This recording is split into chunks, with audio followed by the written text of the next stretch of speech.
ভাই রে, শাকিব খানের পরবর্তী সিনেমায় নাকি নায়িকা হিসেবে থাকবে কলকাতার নায়িকা পাখি ওরফে মধুমিতা।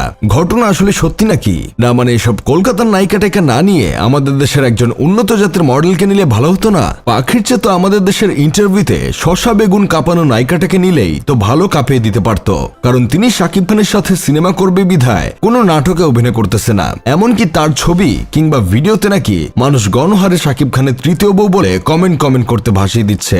অথচ তাকে শাকিব খানের সিনেমায় না দিয়ে আপনারা কলকাতার নায়িকা নিয়ে আসছেন। বিষয়টা সত্যি দুঃখজনক। দেখলাম তিনি একবার বলতেছিল আমি নাটকে অভিনয় করতেছি না, তার একমাত্র কারণ হচ্ছে যখন কেউ নাটক থেকে সিনেমায় অভিনয় করতে যায় তখন অনেকে এটা মেনে নিতে পারে না।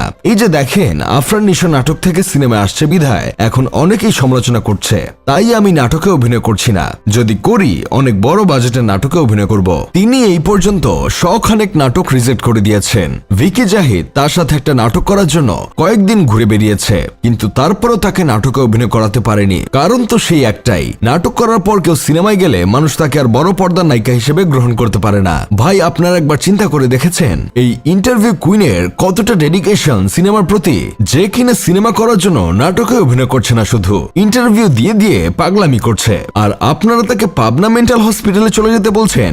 আপনাদের তো আসলে লজ্জা হওয়া উচিত। এসব শুনে আমার বন্ধু কেরামত বলতেছে তাকে নাটকেই তো কেউ নিবে না, আবার সিনেমা করবে কিভাবে? সিনেমা তো আর ইন্টারভিউ না যে চোখ বন্ধ করে হাতে কেউ বেগুন ধরিয়ে দিল আর আপনি সেটা কি উত্তর দিলেন আর হয়ে গেল।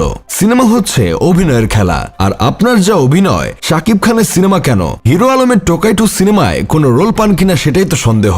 তবে শাকিব খানের বিপরীতে মধুমিতাকে দেখে কেউ খুশি হচ্ছে, আবার কেউ মন খারাপ করে বলতেছে এর চেয়ে কৌশানী বেশি হট, তাকে শাকিবের বিপরীতে দেখতে চাই। আবার কেউ কেউ বলতেছে বাংলা ইন্ডিয়া অনেক হলো, এবার শাকিব খানের বিপরীতে একজন পাকিস্তানি নায়িকা দেখতে চাই। কিন্তু আমার মনে হয় বিভিন্ন দেশ থেকে নায়িকা না এনে দেশের নায়িকাদের সুযোগ দিলেই ভালো হয়। কারণ এসব পাখি টাখির চেয়ে আমার কাছে মনে হয় এই interview queen Instagram without Insta ইনফ্লুয়েন্সারটাই ভালো অভিনয় করবে। এই নায়িকাও যদি পছন্দ না হয় তাহলে আপনারা জাম্বুর আলী কাঁপানো নায়িকাকে চয়েস করতে পারেন, কারণ তার মধ্যে এতটাই হিট যে তিনি বাংলাদেশের কোনো নায়িকাকে নায়িকাই মনে করে না। এসব নায়িকার জায়গায় তিনি থাকলে নাকি ফাটিয়ে দিতে পারত। তাই আমি এদেশের পরিচালকদের দৃষ্টি আকর্ষণ করে বলবো আপনারা বিদেশ থেকে এভাবে নায়িকা কাস্ট না করে আমাদের দেশের এই অতিরিক্ত হট নায়িকাদের কাজে লাগিয়ে দেখুন, তারাও সিনেমা ফাটিয়ে দিতে পারবে। আবার চাইলে আপনারাও ফাটাতে পারবেন। আবার এদিকে আমাদের বাংলার ক্রিস্টোফার নোলান এমডি ইকবাল ভাই জাগ্রত হয়েছে। তিনি বলতেছে শাকিব খান আবার কিসের নায়ক, ও কোনো নায়ক হলো নাকি? আসল নায়ক তো আফরান নিশো। তবে যা বোঝা যায় বাংলার ক্রিস্টোফার নোলানের সামনে যদি একটা কলা গাছ আর শাকিব খানকে রাখা হয় তাহলে বাংলার ক্রিস্টোফার নোলান কলা গাছকেই বেছে নিবে শাকিব খানের বিরুদ্ধে থাকার জন্য।